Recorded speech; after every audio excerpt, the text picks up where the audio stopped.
L'exposition a comme nom Racine. C'est un nom qui a beaucoup de signification pour vous? Racine, on a voulu commencer par un thème assez fort.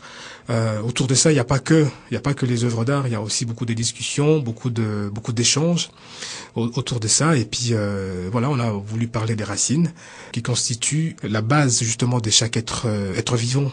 Justement, vous dites que le déracinement des artistes émigrés est source de tension. Enfin, avant tout, c'est aussi une source d'inspiration, non? On peut le vivre de façon, ça peut être très tragique, mais c'est aussi en même temps une source d'inspiration qui est inconsidérable parce qu'on rencontre des personnes qui vous inspirent aussi, et surtout l'environnement où l'on vit influence énormément le travail.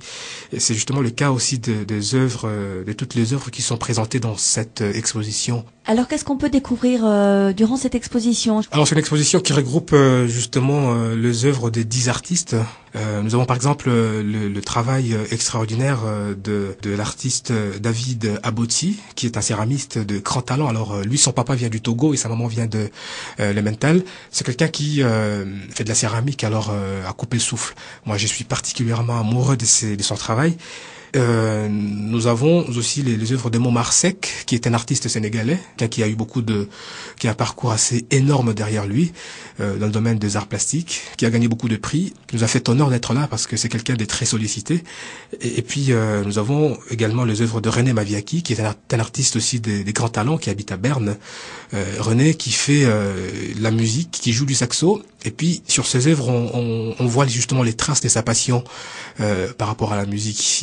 Il imprime en tout cas sa passion sur les toiles, et c'est très beau de voir ces peintures assez douces, et puis en même temps les instruments de musique, qui fait aussi beaucoup le lien entre les instruments traditionnels africains et puis les instruments actuels, enfin occidentaux. Puis tout ça, c'est un vrai régal pour les yeux.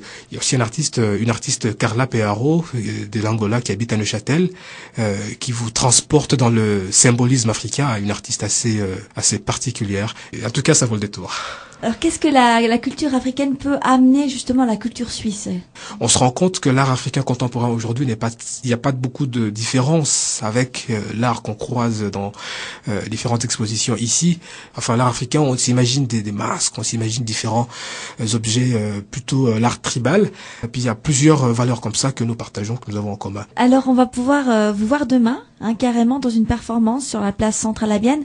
Alors, expliquez-nous qu'est-ce qu'on pourra voir? On va essayer de faire un peu en même temps une sorte de cassure ou de symbiose ou de mariage entre le personnage qui sera là maquillé et puis qui sera vraiment assez traditionnel, ce personnage, et puis qui sera en train justement de faire une œuvre d'art qui est plutôt contemporaine, pour essayer un peu de faire le lien entre les racines anciennes de ce personnage et puis ses racines contemporaines, ses racines actuelles, donc dans ce sens-là. Et puis donc ça sera une œuvre qui sera en train de naître devant les passants et puis devant les personnes qui vont être présentes à la place centrale.